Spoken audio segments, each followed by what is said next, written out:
Good morning students. जैसा कि आप लोग को पता है कि हर बीतता हुआ दिन एग्ज़ाम की हमें करीब ला रहा है। यदि आप समय से मेहनत नहीं करते हैं तो एग्ज़ाम में आपको विफलता का सामना करना पड़ेगा। इसके लिए आप लोग के लिए हम कड़ी मेहनत कर रहे हैं। यदि आप लोग मेरे साथ मेहनत करते हैं एग्ज़ाम में अच्छा मार्क्स आने की हम पूर्ण गारंटी लेते हैं। आज ये दूसरा क्लास है बायोलॉजी के, और जब तक एग्ज़ाम 2 फरवरी तक बायोलॉजी का हो ना जाए तब तक हम प्रत्येक दिन एक एक वीडियो चैप्टर वाइज लाते रहेंगे। जब चैप्टर वाइज ख़त्म हो जाएगी तो फिर मिक्स क्वेश्चन लाया जाएगा, यानी कि ऑल चैप्टर को मिलाकर। अभी फ़िलहाल चैप्टर वाइज चैप्टर लाया जा रहा है, फिर धीरे धीरे सभी क्वेश्चन को एक साथ संग्रह करके लाया जाएगा। तो हम आज क्लास शुरू करते हैं, यानी chapter first reproduction in organism, यानी कि जिसको कहते हैं आप जीवों में जनन। इससे लगभग 80 या 82 क्वेश्चन हम इसमें डाले हुए हैं, जिसमें से उम्मीद है यदि बिहार बोर्ड इस चैप्टर को टच करता है तो 4 से 5 क्वेश्चन सुनिश्चित है, इससे बाहर नहीं जाएगा। बस आप लोग मन लगाकर पढ़िए और इसको देखिए। यदि अच्छा लगे आप लोग लाइक और कमेंट अवश्य करें। जय हिंद दोस्तों, शुरू करते हैं वीडियो। क्वेश्चन नंबर फर्स्ट, प्याज में प्रवर्धन होता है। अब प्याज में प्रवर्धन जो होता है, सबसे पहले इसके लिए आपको कायिक प्रवर्धन पता होना चाहिए। तो कायिक प्रवर्धन क्या होता है? कहता जब किसी पौधे के जड़, तना और पत्ती की सहायता से नए पादप का निर्माण किया जाता है उसे कायिक प्रवर्धन कहते हैं। ये तरह कायिक प्रवर्धन की परिभाषा। अब क्वेश्चन पर आते हैं। प्याज में प्रवर्धन होता है। अब देखिए, पत्तियों के द्वारा जो होता है कायिक प्रवर्धन, ये ब्रायोफिल्म और विगोनिया में होता है। और दूसरा कह रहा है प्रकंद द्वारा, तीसरा कह रहा है बीज द्वारा, और डी कह रहा है बल्ब द्वारा। तो प्रकंद के द्वारा जो होता है अदरक और हल्दी में होता है। बीज के द्वारा जैसे गेहूं हो सकता है, मक्का हो सकता है। और प्याज में जो होता है बल्ब के द्वारा होता है। और प्याज के साथ साथ एक और याद रखिएगा, लहसुन में भी बल्ब के द्वारा ही कायिक प्रवर्धन होता है। यानी इसका ऑप्शन जो हो जाएगा आपका, प्याज में प्रवर्धन होता है वी के द्वारा, यानी कि बल्ब के द्वारा, यानी ऑप्शन नंबर डी।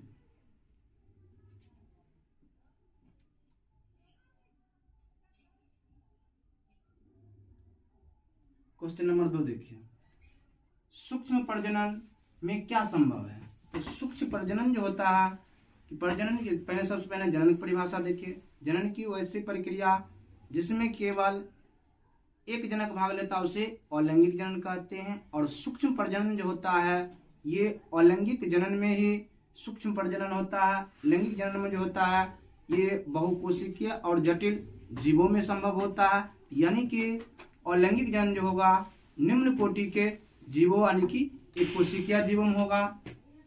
तो सूक्ष्म प्रजनन किसमें होगा संभव? ए का रहा अलैंगिक प्रजनन, बी का रहा लैंगिक प्रजनन, सी का रहा ए और बी दोनों, और डी का रहा इनमें से कोई नहीं। तो सूक्ष्म प्रजनन यानी कि निम्न कोटि के एक कोशिकीय जीवों और कुछ पादपों में संपन्न होता है। तो यहाँ पर देखिए सूक्ष्म प्रजनन यानी कि ए, यानी कि अलैंगिक जनन। चलिए अब नेक्स्ट क्वेश्चन देखिए।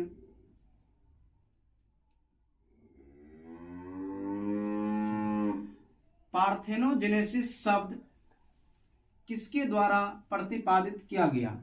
अब देखिए 1849 ईस्वी में एक ओवन नामक वैज्ञानिक थे जिन्होंने पार्थेनोजेनेसिस शब्द दिए। पार्थेनोजेनेसिस का अर्थ होता है बिना निषेचन के ही प्राकृतिक रूप से जब अंडाशय नए जीव को उत्पन्न करते हैं उसे कहते हैं पार्थेनोजेनेसिस।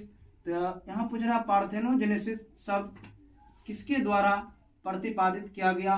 तो ए का रहा बाबरी, और बी का रहा ओवेन, सी का रहा सटन, और डी का रहा जोहानसन। तो पार्थेनोजेनेसिस शब्द 1849 ईस्वी में ओवेन नामक वैज्ञानिक ने प्रस्तुत किया, यानी ऑप्शन बी। नेक्स्ट क्वेश्चन देखिए।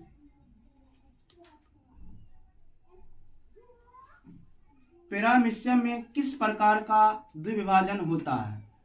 ये सबसे पहले आपको द्विखंडन पता होना चाहिए। कहता जब किसी जीवों के शरीर दो या दो से अधिक भागों में बट जाता है और बटे हुए भाग वृद्धि विकास करके अपने ही जैसे समान संतति को उत्पन्न करता है, इसे कहते हैं द्विखंडन। और द्विखंडन जो होता है ये 4 प्रकार का होता है। कौन कौन?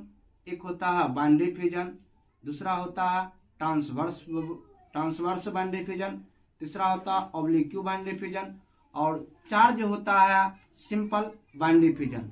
अब हमको देखना है क्वेश्चन में क्या करा पैरामीशियम में किस प्रकार का द्विभाजन होता है। तो सरल द्विभाजन जो होता है ये अमीबा में होता है, अनुदैर्घ्य द्विभाजन ये यूग्लिना में होता है, और अनुप्रस्थ द्विभाजन जो होता है यानी कि पैरामीशियम में अनुप्रस्थ द्विभाजन होता है। और डी कह रहा है अलैंगिक द्वारा विभाजन। डी तो होने वाला नहीं है, सरल हो जाएगा अमीबा, अनुदैर्घ्य हो जाएगा यूग्लिना, और पैरामीशियम में जो होता है अनुप्रस्थ द्विविखंडन यानी कि option number C. Next question देखिए,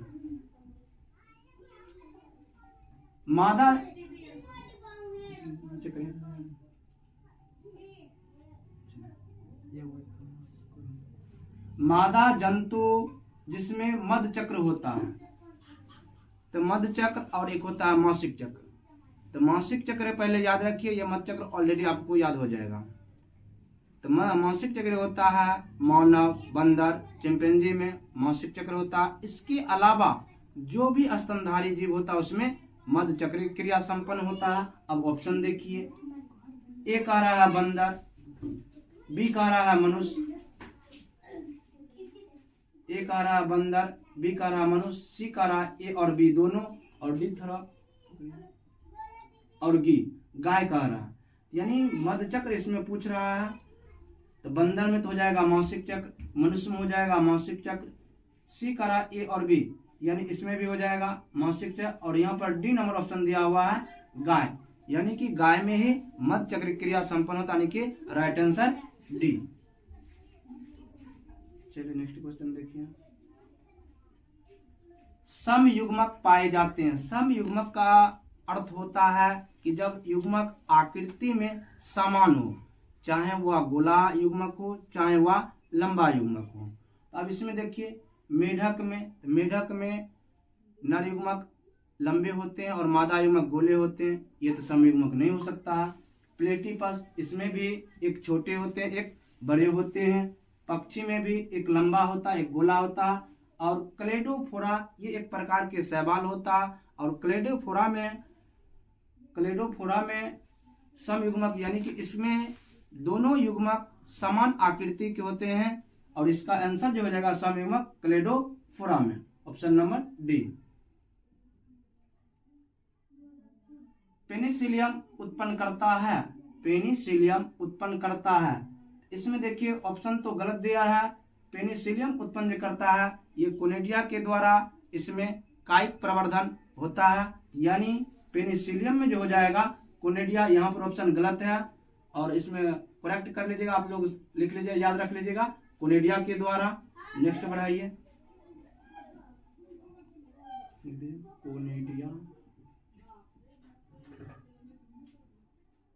कोनिडिया चलिए नेक्स्ट क्वेश्चन करिए,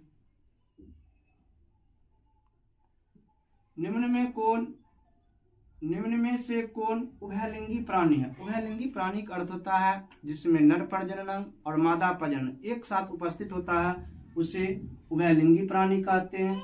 अब देखिए ए है मुर्गी, तो मुर्गी एक लिंगी प्राणी होता, सांप भी एक लिंगी प्राणी होता, और सी करा ए और बी ये तो होने वाला नहीं। और केचुआ जो होता है इसमें नर प्रजनन और मादा प्रजनन एक साथ पाया जाता है, इसीलिए इसका answer option number D. Next question,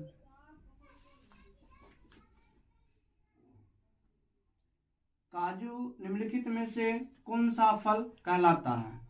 अब देखिए काजू जो होता है एक प्रकार के नट फल होता है, इसमें कोई ऐसा तथ्य नहीं जो इसको हम बतावे। तो काजू याद रख लीजिए, काजू निम्नलिखित में से कौन सा फल कहलाता है, काजू नट फल कहलाता है, option number C. Next question बनाइए, कंद किसका रूपांतरण होता है। तो कल भी जब हम क्वेश्चन करवा रहे थे तो कल भी बोले थे कंद जो होता है ये आलू का तना भाग होता है और आलू एक प्रकार के भूमिगत फल होता है। तो कंद जो हो जाएगा वहां ऑप्शन देखिए कली के द्वारा, ये तो नहीं होगा। तना यानी कि कंद जो होता है तना का भाग होता है, option number B. Next question करिए। अदरक में कायिक प्रवर्धन किसके द्वारा होता है? तो अदरक में कायिक प्रवर्धन राइजोम के द्वारा या फिर प्रकंद के द्वारा। इंग्लिश में राइजोम याद रखिएगा, हिंदी में प्रकंद याद रखिएगा। अब ऑप्शन देखिए, ए नंबर का रहा राइजोम, बी का रहा जार, सी का रहा ट्यूब और डी का रहा बल्ब। तो यहाँ पर राइजोम के द्वारा जो होता है अदरक में कायिक प्रवर्धन होता है। जड़ के द्वारा अन्य पादप जैसे आप बांस लगा सकते हैं, जैसे आप केला लगा सकते हैं। और ट्यूब कोई अर्थ है नहीं यहाँ पर। और बल्ब के द्वारा जो होता है ये लहसुन और प्याज में कायिक प्रवर्धन होता है। नेक्स्ट क्वेश्चन देखिए।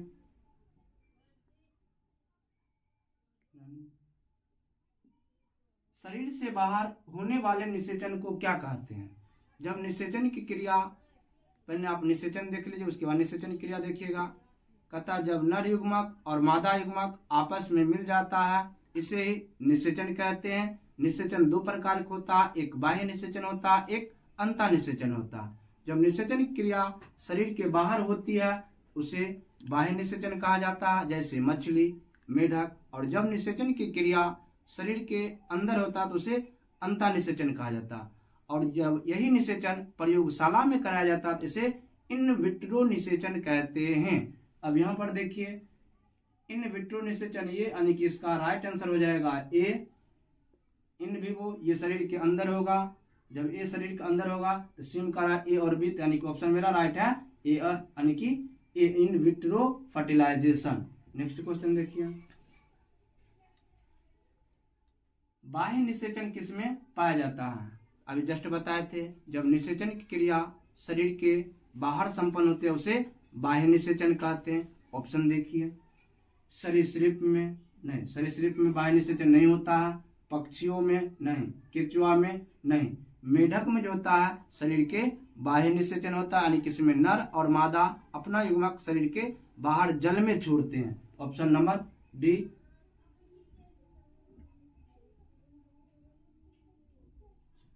इनमें कौन उभयलिंगी नहीं है? अब उभयलिंगी का अर्थ क्या होता है? वैसा जीव जंतु जिसमें नर प्रजनन और मादा प्रजनन एक साथ पाए जाते उसे उभयलिंगी प्राणी कहते हैं। यहाँ पूछ रहा उभयलिंगी प्राणी कौन नहीं है, यानी कि हमको एकलिंगी प्राणी को ढूंढना है। तो फीता कृमि ये उभयलिंगी होता है, केचुआ उभयलिंगी होता है, जोक भी उभयलिंगी होता है, और घरेलू मक्खी जो होता है ये उभयलिंगी नहीं होता, यानी कि ये एकलिंगी होता है। तो मेरा ऑप्शन सी सही हो जाएगा। सॉरी, इसको काटिए।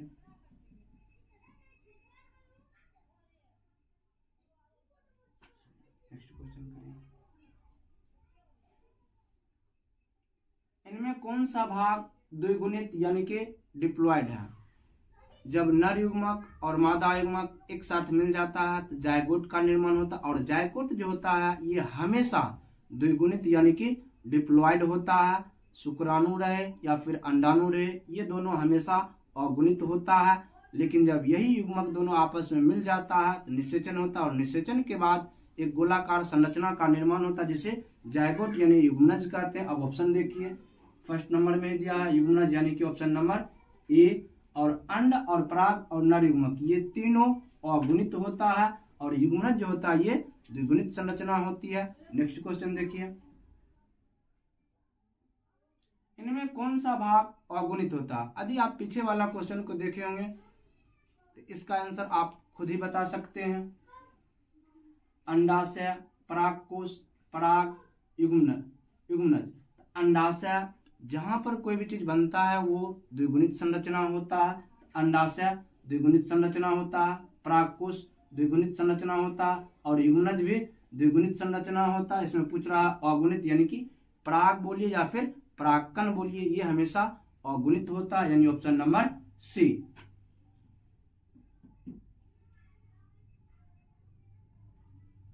चलिए नेक्स्ट क्वेश्चन देखिए, इनमें कौन सा कथन सही नहीं है, यानी कि इसमें आपको कौन सा कथन सही नहीं है, यानी कि गलत ऑप्शन आपको ढूंढना है। देखिए, एक हरा पुष्पी पौधों में युग्मनज का निर्माण होता है, बीज के अंदर होता है। बी कारा अंडाशय बीज के रूप में विकसित होता है। सी देखिए, सी का रहा युग्मनज से भ्रूण बनता है। डी का रहा मनुष्य को सजीव प्रजक श्रेणी में रखा जाता है। अब देखिए चारों की व्याख्या देखिए। अब पुष्पी पौधा में युग्मनज का निर्माण होता है बीज के अंदर, ये बिल्कुल सही है।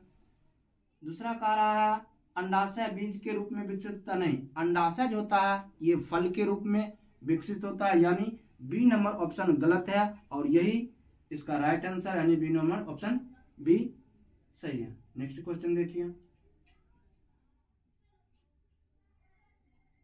इनमें कौन जलोद्भिद पौधा है? जलोद्भिद पौधा का अर्थ होता है वैसा पौधा जो जल में पाया जाता है, उसे जलोद्भिद पौधा कहते हैं। अब ऑप्शन देखिए, सिंघारा, नागफनी, शीशम, एक्सिया।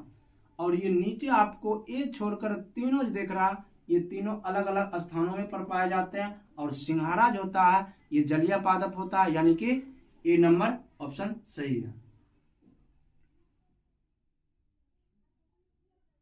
उच्च श्रेणी के पौधे में अर्धसूत्रण किस समय होता है? तो उच्च श्रेणी के पौधे रहे या फिर जंतु रहे, इसमें युग्मक का निर्माण हमेशा अर्धसूत्री विभाजन के द्वारा होता है। अब ऑप्शन देखिए, ये कह रहा युग्मक बनते समय, निषेचन के समय, भ्रूणोद्भव के समय, बीज में। हम अभी जस्ट बताए हैं उच्च श्रेणी के पादप हो या फिर जंतु हो, इसमें युग्मनज बनता, युग्मक के निर्माण के समय अर्धसूत्री विभाजन होता है, यानी कि option number A. Next question देखिए, केचुआ प्राणी है। केचुआ एक प्रकार के द्विलिंगी प्राणी होता है। अब इसमें देख लीजिए ऑप्शन, एकलिंगी नहीं, ऑप्शन नंबर यानी कि बी, यही द्विलिंगी प्राणी इसका, यानी कि option number B. Next question देखिए,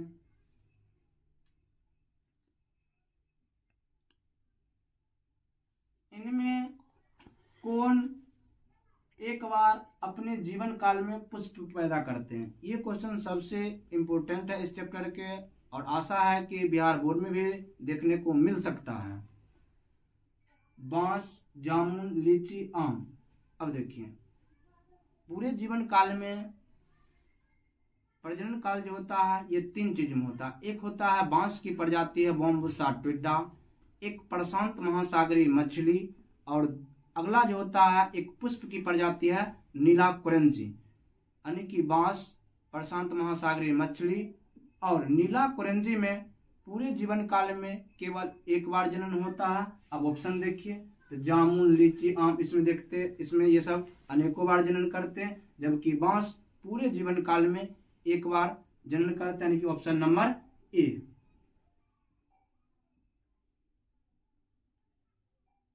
निम्नलिखित में से किसमें 12 वर्ष में सिर्फ एक बार पुष्प खिलते हैं? अब देखिए, 12 वर्ष में पुष्प केवल एक ही ऐसा पौधा है नीला कुरंजी, जिसमें पूरे जीवन काल में एक बार जनन होता है, जो 12 वर्ष का समय लेता है। ऑप्शन देखिए, अब सूर्यमुखी नहीं, पीपल नहीं, नीम भी नहीं होगा, यानी कि ऑप्शन नंबर सी नीला कुरंजी पूरे जीवन काल में एक बार, यानी कि 12 वर्ष का समय लेता है और एक ही बार जनन करता है। नेक्स्ट क्वेश्चन देखिए, परकंद का एक उदाहरण है। परकंद यानी कि जिसमें परकंद एक प्रकार के कायिक प्रवर्धन का प्रकार होता है। परकंद के द्वारा हल्दी और अदरक में कायिक प्रवर्धन होता है। ऑप्शन देखिए, ऑप्शन का लहसुन, लहसुन में जो होता है कायिक प्रवर्धन बल्ब के द्वारा होता है, प्याज में भी बल्ब के द्वारा होता है, और अदरक जो होता है इसी में परकंद के द्वारा कायिक परिवर्धन होता है, यानी कि option number C. Next question देखिए,